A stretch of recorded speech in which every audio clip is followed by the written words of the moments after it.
नमस्कार, मैं हूं विशाल यादव। जब पूरे देश में ईवीएम बैन की आवाज उठ रही है, इसी बीच गृह मंत्री अमित शाह का एक बयान आ गया है। दोस्तों, हम सभी लोगों को मालूम है कि ईवीएम से बड़े लेवल पर बेईमानी हो रही है। मतदाता सूची के नाम पर भाजपा वोट काटने का काम कर रही है।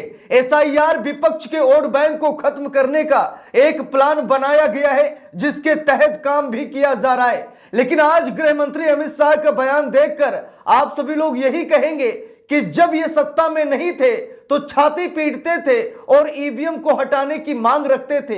हर एक मंच से नरेंद्र मोदी सीना पीट पीट कर कहते थे कि जितनी जल्दी हो सके ईवीएम को बैन कर दीजिए। लेकिन जब सत्ता में आए प्रधानमंत्री नरेंद्र मोदी और ईवीएम का फायदा देखा तो आज कह रहे हैं कि ईवीएम ठीक है। दोस्तों, मैं आप सभी लोगों से पूछना चाहता हूं, आप सभी लोग ईवीएम बैन कराना चाहते हैं या फिर नहीं? आप सभी लोग बैलेट पेपर की वापसी चाहते हैं या फिर नहीं? आप सभी लोगों से गुजारिश है कि कमेंट करके जरूर बताइएगा, ताकि गृह मंत्री अमित शाह तक ये सूचना पहुंच सके। आपका एक धांसू कमेंट अमित शाह को जड़ से हिला सके। अब जरा यहां पर अमित शाह का बयान देखिए। दोस्तों, हम सभी लोगों को मालूम है कि बिहार में बड़े पैमाने पर खेल खेला गया है।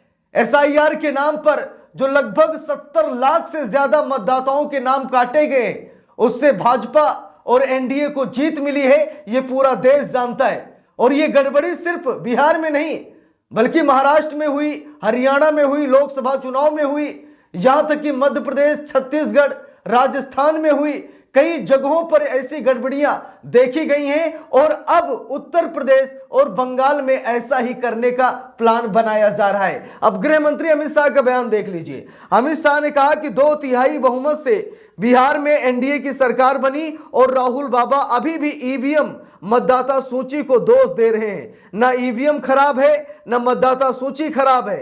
देश की जनता ने कांग्रेस को, ना उनके साथी दलों को स्वीकार करती है। जरा देख लीजिए अमित शाह क्या करें, ना ईवीएम खराब है और ना ही मतदाता सूची खराब है। जब ऐसा नहीं है तो क्या अमित शाह में है हिम्मत कि अमित शाह जवाब दे सकें? जब नरेंद्र मोदी गुजरात के मुख्यमंत्री हुआ करते थे तो यही नरेंद्र मोदी सीना फाड़ फाड़ कर चिल्लाते थे, बताते थे कि ईवीएम नहीं, बैलेट पेपर चाहिए। जैसे दुनिया ठप्पा लगाती है, भारत भी ठप्पा लगाएगी, मुहर लगाएगी, मशीन की जरूरत नहीं है। और आज वही भाजपा चिल्ला चिल्ला कर कह रही है कि ईवीएम बढ़िया है, ईवीएम में कोई दिक्कत नहीं, ईवीएम से कोई गड़बड़ी नहीं होती। और रही बात बिहार चुनाव की, तो 14,000 करोड़ प्रधानमंत्री नरेंद्र मोदी ने वर्ल्ड बैंक से कर्ज लिया है। जरा गौर से सुनिएगा, बिहार की जिन महिलाओं के खाते में 10-10 हजार रुपये ट्रांसफर किए गए थे, वो पैसा वर्ल्ड बैंक से लिया गया उधार था और अब बिहार की जनता उसकी भरपाई भी करेगी।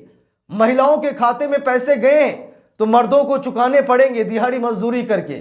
और बिहार में जो तांडव मच रहा है भाजपा की सरकार बनने के बाद, एनडीए की सरकार बनने के बाद, वो पूरा देश देख रहा है कि कैसे लोगों के घरों को तोड़ा जा रहा है, कैसे आपसी दुश्मनी निकाली जा रही है। चुनाव के दौरान जिन लोगों ने भाजपा को वोट नहीं किया, आज उन पर खतरा मंडरा रहा है। यहां तक कि कईयों के तो घर तोड़ दिए गए हैं। जबरदस्त मनमानी और तानाशाही बिहार में चल रही है। तो ये ईवीएम का ही परिणाम है अमित शाह जी, जिसकी वजह से आप फुदक रहे हैं। नहीं तो जनता ने आपको 2014 में भी बहिष्कृत किया था, 2019 में भी किया था और 2024 में भी किया था। लेकिन ये मशीनरी का खेल है, सिस्टम का खेल है, राजतंत्र का ये खेल है। आपने लोकतंत्र को राजतंत्र में कन्वर्ट कर दिया है, अफसरशाही में तब्दील कर दिया है। आजकल हम सभी लोग देख रहे हैं, अफसर किसी की नहीं सुन रहे, केवल सरकार की सुन रहे हैं। अफसरशाही का राज चल रहा है हमारे देश में, मनमानी चल रही है। और चुनाव आयोग की तो बात ही ना की जाए, चुनाव आयोग निष्पक्ष रहा ही नहीं। जब चुनाव आयोग चुना आयोग हो चुका है, जब मोदी शाह ही मुख्य चुनाव आयुक्त और चुनाव आयुक्तों का चयन कर रहे हैं, तो भाई चुनाव आयोग निष्पक्ष कहां से होगा? अभी तक होता यह था कि जब मुख्य चुनाव आयुक्त या चुनाव आयुक्त के चुनने का समय आता था तो सीजीआई होते थे, नेता विपक्ष होते थे और उसके बाद सत्ताधारी दल का प्रधानमंत्री होता था। यानी कि प्रक्रिया थी, प्रधानमंत्री, सीजीआई, नेता प्रतिपक्ष ही मुख्य चुनाव आयुक्त और चुनाव आयुक्त का चयन करते थे। आज कौन कर रहा है? आज मोदी शाह कर रहे हैं। और जब मोदी शाह खुद चयन कर रहे हैं तो भाई चुनाव आयोग निष्पक्ष कहां से होगा? जब एक ही पार्टी के, एक ही विचारधारा के लोग चुनाव आयोग में मुख्य चुनाव आयुक्त चुनेंगे तो चुनाव आयोग निष्पक्ष हो ही नहीं सकता, ये हम सभी लोग अच्छी तरीके से जानते हैं। तो अमित शाह जी जो ये बता रहे हैं कि ईवीएम में गड़बड़ी नहीं होती, तो क्या अमित शाह प्रधानमंत्री नरेंद्र मोदी जब गुजरात के मुख्यमंत्री हुआ करते थे, जो ये कहते थे कि ईवीएम नहीं बैलेट पेपर चाहिए, बड़े बड़े देश बैलेट पेपर से चुनाव कराते हैं, हमारे देश में मशीन का कोई मतलब जरूरत ही नहीं है, तो मशीनरी का आज समर्थन क्यों किया जा रहा है? दोस्तों, कई मंचों पर हम सभी लोगों ने देखा है, जब जब चुनाव आयोग पर सवाल खड़े किए गए, भाजपा ने चुनाव आयोग को बचाने का काम किया है। ऐसा लग रहा है कि मोदी और ज्ञानेश कुमार के बीच में कोई बड़ी डील हो गई है, और डील इसी बात की हुई है कि जब हमारे ऊपर खतरा आएगा तो आप हमको बचाएंगे, और जब आपकी कुर्सी खतरे में आएगी तो हम आपकी कुर्सी को बचाएंगे। शायद इसी बात की डील हो चुकी है, और इसी डील का ये नतीजा है कि लोकतंत्र तबाह हो रहा है और अमित शाह चुनाव आयोग का बचाव कर रहे हैं। दोस्तों, मुझे मालूम है कि आप लोगों में से मैक्सिमम लोग ये कहेंगे कि ईवीएम बैन होनी चाहिए, ईवीएम की जरूरत नहीं है। और एसआईआर का उद्देश्य क्या है? एसआईआर क्यों इतनी जल्दबाजी में कराया जा रहा है? दोस्तों, कई राज्यों में इतने आनन फानन में एसआईआर कराया जा रहा है, पूरे देश में कराया जा रहा है कि बीएलओ खुदकुशी कर रहे हैं। इतना दबाव, इतना मेंटली टॉर्चर किया जा रहा है, इतनी जल्दबाजी क्यों? जल्दबाजी चोर करते हैं, हम सभी लोगों को मालूम है। कहीं चोर डकैती डालने जाते हैं तो जितनी जल्दी हो सके लूट कर भागने की कोशिश करते हैं। वही हाल चुनाव आयोग का है। चुनाव आयोग आनन फानन में एसआईआर करा रहा है, और जल्दी से एसआईआर करा के वो भाग निकलना चाहता है।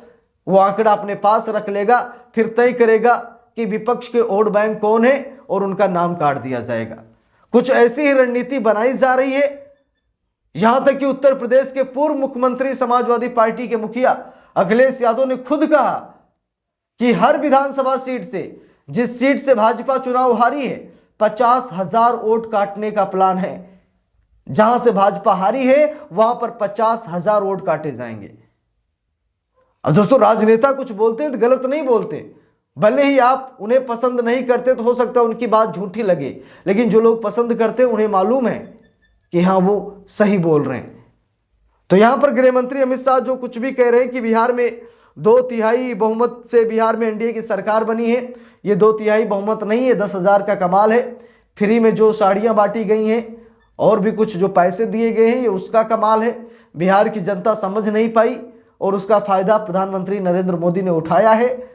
और हर चुनाव में एक न एक कीवर्ड तैयार किए जाते हैं। बिहार में जंगल राज का कीवर्ड तैयार किया गया, इसे मास्टर प्लान बनाया गया, और मोदी जी पूरी कोशिश किए कि जंगल राज के बहाने हम चुनाव जीत लेंगे, पैसे दे देंगे, लोगों को खरीद लेंगे, वोट खरीद लेंगे, और वोट खरीद कर ये सरकार चल रही है। इसीलिए आज बिहार की आम जनमानस भी परेशान है। इस पूरे मामले पर आप सभी लोगों की क्या राय है, कमेंट करके जरूर बताइएगा। वीडियो को लाइक शेयर, अगर चैनल पर नए हैं सब्सक्राइब करके सपोर्ट कीजिएगा। मिलते हैं दूसरी वीडियो में, तब तक के लिए बहुत बहुत धन्यवाद।